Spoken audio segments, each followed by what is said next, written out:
Oh God, yeah, Yeah. yeah. Well, in particular with that, it was just it was technically the first motion capture, fully motion capture game with actors, speaking to each other. Not no scripts. We shot it just like an on-camera job. I remember doing a 3-hour facial scan at Sony, which was just bizarre. I mean, in the fourth game, every pore, every hair, every wrinkle on his face is actually one that was on my face. Nerd Reactor, roll out. Yeah, and I feel bad. I don't think I have anything Uncharted related, which Well, that shirt I need looks to pretty change. good. Yes, well, yeah, the shirt, yes. I like Uh, it. There you go. and so yeah, you have a big, huge credits, but then you also have the upcoming A Chuck E. Cheese Christmas as Yes. Jasper. And you voice all types of characters, whether it's like superheroes, action heroes, a dog, and Yes. so I guess Whatever let's it takes. let's let's start off with the Chuck E. Cheese special with this role. Like, how did that come about? Did they have you in mind for Jasper, or were you like, I want to voice this dog? I love Chuck E. Cheese so much, I have to do this. Well, it was just an audition from the agents, and yeah, there was a part I was like, I love iconic characters. I love the idea of these famous IPs and somehow uh, finding a way to worm my way into them. It was a basic audition, and believe for some reason I got the call back, and I'd worked with um, a couple of people before, and for whatever reason, they felt I was the right fit. So, and when I got it, I was very, very excited because I have a 25-year-old and a 22-year-old boys, and we spent a lot of time at Chuck E. Cheese growing up. Um, you know, I always tell people I was a skee ball guy, and I could just those tickets were just flying out there. But it was just always such a fun place where they can run around with their friends or each other, and um, like this movie, it's a place that parents can enjoy. They can have the pizza, and kids are playing. They know they're safe. Um, this is a film that kind of takes that feeling and puts it into an animated picture. That where kids and adults alike will enjoy it, and I'm excited for this. I'm excited for Thursday. When Yeah. this all happens. Yeah, and like when I'm watching this, it's like every time I watch something, I get inspired. I want to look up into things, Mhm. and like I miss the days of the animatronics for Chuck E. Cheese. So I was like, oh, there's still a spot in Northridge in California. I was like, I gotta visit that just to see Yeah. if it's still the same. So I don't know how you feel when you join a project. If you feel the same way. Yeah, I remember there was one. I think the last one I went to is Northridge or West Hills. There was one in West Hills. I lived in out that area, and I remember going to that one quite a bit. My kids played little league and then soccer, and it was typically that's where the party was, or just some of the parents were like, you want to take them over there after the game? They can run around and play a little bit. So yeah, I think that's the great thing. It's just this nostalgic place, and now we have something that, especially during this time of year, will rekindle that nostalgia. And it's got everything. It's heartfelt. It's funny. It's smart funny is what I like to call it. It's not just you know silly humor. And I like animation that I can watch with my kids. Growing up, um, there were certain shows and certain things that are typically geared toward kids, but the writing is usually so good, like it is in this one, that there's humor in there for the parents to Oh yeah. enjoy. So yeah, I think we struck a really good balance, and I'm like I said, I'm excited to for this to happen, for this to drop. Oh yeah, and one of my favorite things, as you mentioned, like in terms of the writing, like my thing Mhm. is seeing the Lord of the Rings references. I was wondering Yeah. if you have anything like that just excited you or surprised you. Well, typically, particularly for my character, for Jasper, I love the direction they took him because he's not the Jasper that you would remember from the animatronics or anything. He's he's just more of the straight man sometimes with the one-liners, the zingers. He's kind of like the character that seems he's a couple steps ahead of everybody. Uh, like he knows what's going to happen almost. One of my favorite scenes was just where everyone's panicking, they don't know what to do, and he's like, I'll make some calls. I'll call Santa. And they're like, what? What, you know Santa? It's like, what? Yeah, let me go. So he calls Mrs. Claus. Sandy, how are you? How's it? And then they, there's a reference like they're watching the same show. He's like, no, don't tell me, I haven't caught up. It just becomes this real everyday thing that we deal with. You call someone and say, did you see the last episode of the show? Oh, don't tell me, I haven't watched it, I don't want to know anything. uh I remember doing that scene and thinking about what the follow-up call would be after Jasper watched that episode of the show, and he's, when no one's around, he says, Andy, I saw it, do you think who I love this character. I loved the freedom to create a new type Jasper that I think people will be surprised by. I hope they'll like it. And I think his personality fits so well in this group. And I think he's almost the realist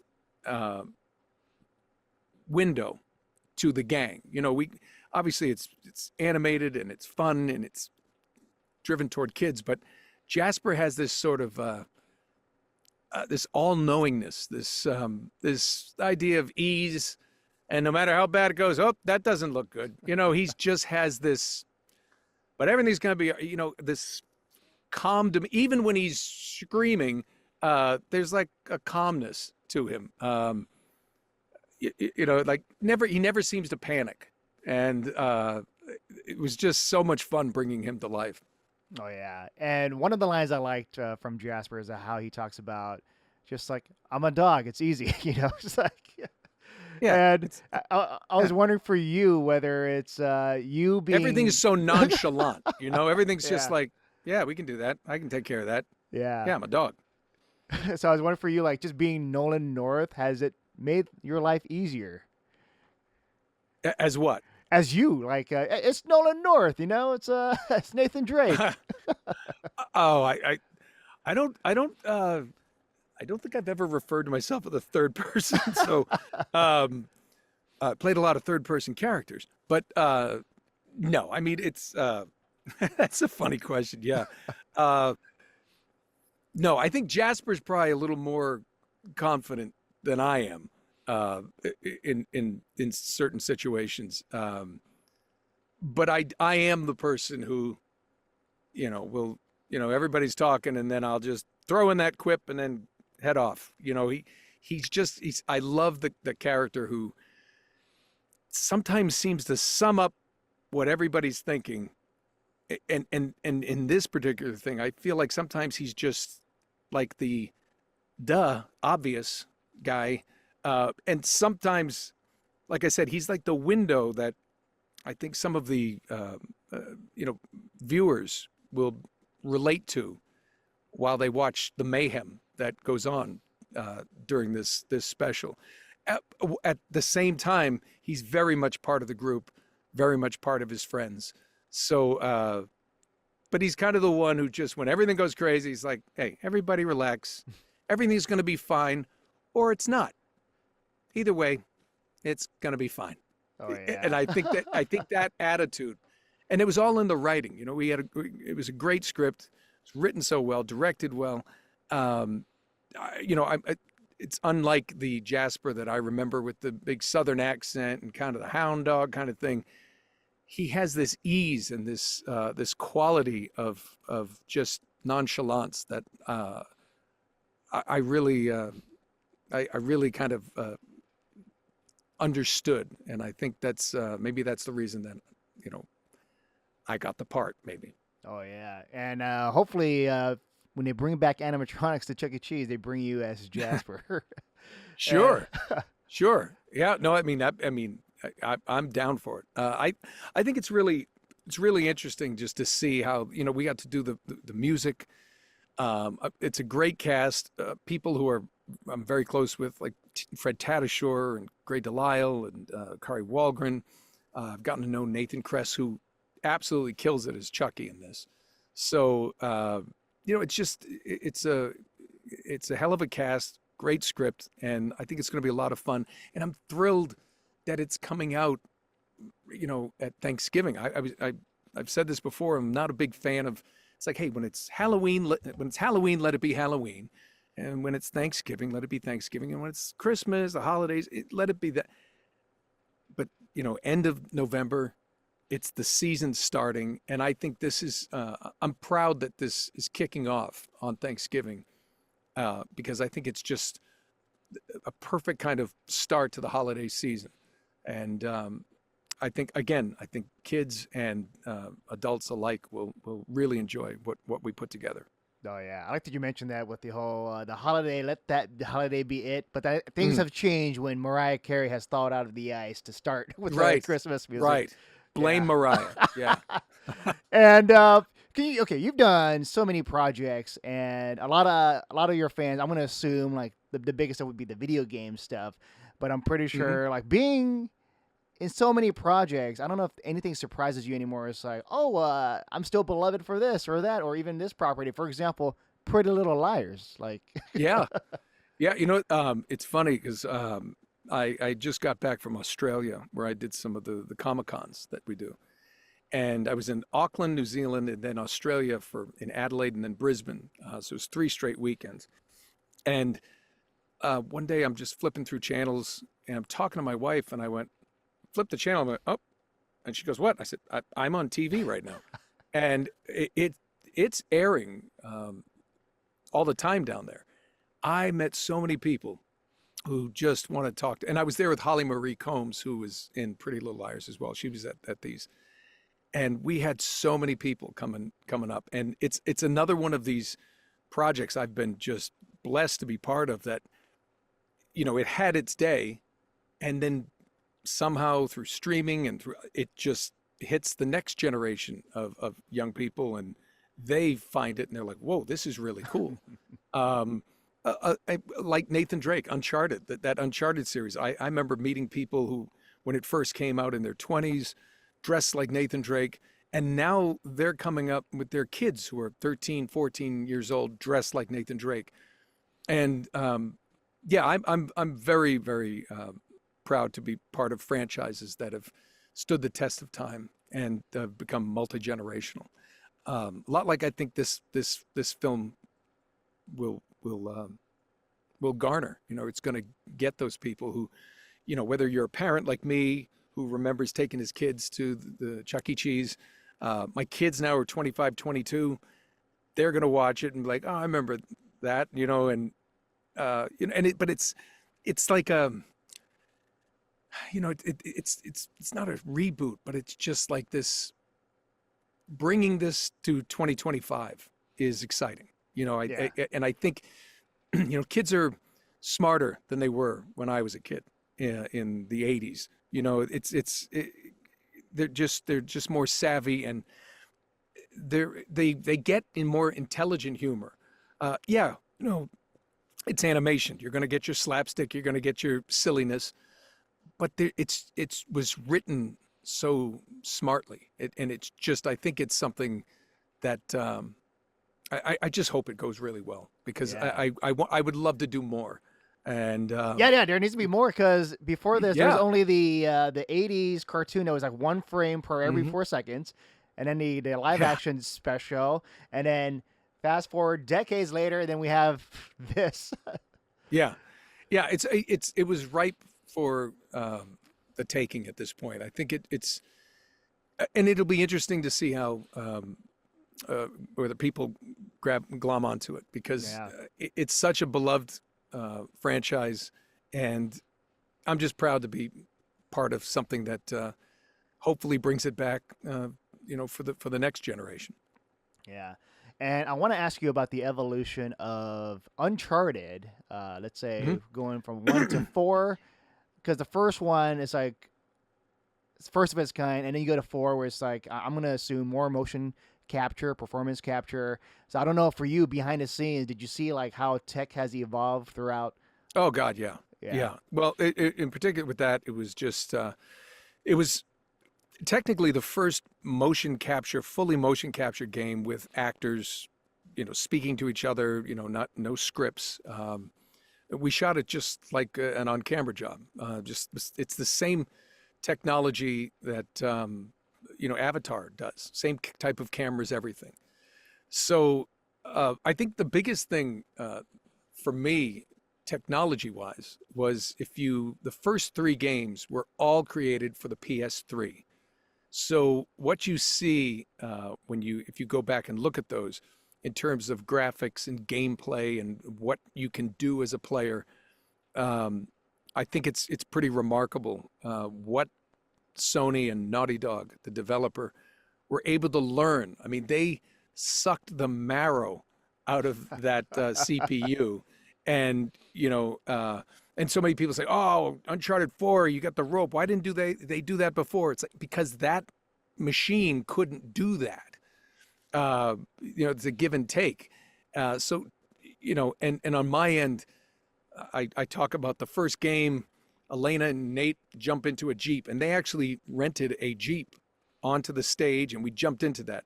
Uncharted 2, we had a Jeep, but it was like made of just wood blocks that they had put together, and we just jumped in there. By the 3rd and 4th game, it was 2 chairs with a PVC pipe with a tennis ball on the end. That was the stick shift. They're like, we don't need the actual physical prop when we can do everything else. We're going to generate that around you sitting.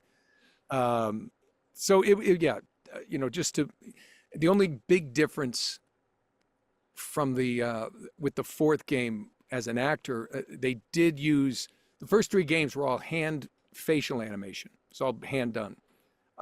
They had reference cameras, video cameras that would from every angle, so they could, with Nate squints, they can hand animate that. The 4th game, we did wear the helmets with the cameras, so the facial recognition. I remember doing a 3-hour facial scan at Sony, which was just bizarre. I mean, in the 4th game, every pore, every hair, every wrinkle on his face is actually one that was on my face. I probably have a few extra in the last 10 years, but yeah, it was pretty remarkable. Does it make you feel, I don't know, like unease? Like, I don't want to see everything me in that, or you're like, it's fine. Yeah, like they said, they did this facial scan, and then they basically put it over his skull, which is slightly different. His eyes are a little more blue and not brown. But all the movements, it's strange when you see him. It's a different, slightly shorter character, because average male height, they say, was 5'10", so he's 5'10", I'm 6'1", but so they make him look. But every movement, every jump, all those things, every oomph, is all mine. So yeah, I suppose if it looked a little more like me, I like the disconnect. I think that's what you're asking. I do like a little bit of the disconnect because, yeah, it's that's what makes it fun. That it's me with a slight different look. But everything what Nathan Drake is about is me. His sense of humor, his timing, all that kind of stuff. Amy Hennig wrote the scripts tailored to me. She wrote the script. Anything lines for Elena were tailored toward Emily Rose, Richard McGonigal, Sully. The same thing. She found the more people are surprised to know that there was never one big script. It was a script, and then it basically would go to I'm sorry. it wasn't one big script. She'd write 2-3 scenes. We'd do those. And then while they're processing that stuff, she'd write the next ones. And that's why it kind of evolved the way it did. And again, it's one of the few games that ever were created where the character aged with the actor. And, that's doesn't always happen. Yeah. Mario never grew a beard. And with your credits, like how you got the on-camera stuff, you got the voicing stuff, and some other actors, they pivot, but I feel like you are just you're doing everything. So I don't know, what is it like for you to like still be able to do everything? Oh, it's I'm blessed. I mean, it's amazing. I tell people that actors are independent contractors like a plumber, and you're never going to meet a plumber who's like, I only do toilets. It's like, oh, I'll pay you to fix the sink. No, I'm a toilet plumber. I just think it would be, it goes against the grain to like, well, I don't want to do this. I don't want to do that. I've done stage, I've done TV, I've done film, video games, animation, whatever. I like to work. As much as I just did a little film a couple weeks ago, and then I finished Hysteria for Peacock last year. Didn't get a second season, which was disappointing. But I just, why would I limit myself? And I love doing voiceover because, on camera, what you see is what you get. They can do some prosthetics if they want. You can change certain things, but it's pretty much me. But again, here I am. I've played a Viking beaver in a Nickelodeon show. I've been Nathan Drake. I've been little old grandmothers, and now Jasper Giles. It's just I love the idea that I can, and I think sometimes some of my most creative moments are in voiceover because you're playing something that is so unlike you. Whereas on camera, you try to find a piece of you that fits every character to kind of help you fall into that. But the voiceover, anything goes. Yeah, and I was wondering whether it's hard for you in terms of, let's say, a character that you have to go back to, and I don't know if you have to kind of research or look at videos, or it's just in your head, and you can just snap your finger, and you'll just be in that moment. Yeah, oddly enough, it's usually in my head. If it's been a while, the director and producers and myself, but they might play a reference file from the last one you did. So, but sometimes they play a reference and I said, I don't need the reference. I know this character, and they're like, well, we're going to play it for us just so we're all on the same page. And sure enough. So yeah, voiceover wise, they always bring up some kind of reference to do. And sometimes if it's a smaller character, say it's a Rick and Morty or something like that, they're like, yeah, you played this guy episode 3 and 4 of last season. I'm like, okay, let me hear him. And they can play 5 seconds. And I'll be like, okay, yeah, I got it. Oh, wow. Yeah. No, I mean, it's, well, their voices I create, they live in me, they're there, it's just like, you just go back in the Rolodex and find it, like, okay, there it is. And so whatever it sounds like that, it's just, once you hear it, you remember it and off you go. See, that's a skill. I'm gonna assume other actors, it might be different. I don't know. I mean, I don't want to sound like a jerk, but it feels pretty easy. Maybe that's just, it's my calling, but it's like I said, I created that character with the directors and everybody for any particular project. So, you just, the worst would be if you listen, you go, I don't know if I can do that anymore. I don't remember that, then it's, and it did once happen. They played a reference and I went, that's not me. And they're like, no, it is. I'm like, no, that's not me. And then they looked it up and they're like, oh no, that isn't you. And I'm like, right. So you know yourself yeah, better. I'm like, no, I know, I don't, I mean, I remember, and there was another job I did where they brought it up and I'm like, is that me? And they're like, yeah. And I'm like, I don't think so. I can do that. They're like, no, it's you. And sure enough, it was me. I just had it was a smaller ancillary character, and I just had literally forgotten. But I did it, so Yeah. and I But you wasn't going to turn it down. but you haven't forgotten all these superheroes you've played, right? Yeah, no, I can't list them. I can list a bunch, but I Yeah. But the obvious said ones you- like Deadpool and then Oh, yeah. Hal Jordan, like those you could Superman, Superboy. Oh yeah, Zod. I did Zod for something. It's been a lot of. Sometimes they're smaller, but yeah, I did an Atomic Joker for one thing one time. Just his head in a jar. I don't remember the name of that project though. Yeah, so I've been like I said, you stick around long enough, they throw you a bone. Yeah, and I was wondering, let's say for the compared to zany characters, let's say Deadpool, zany characters, or compared to Superman, do you feel like the crazier the character is, the easier it is to get into it? I don't think it's easier or harder.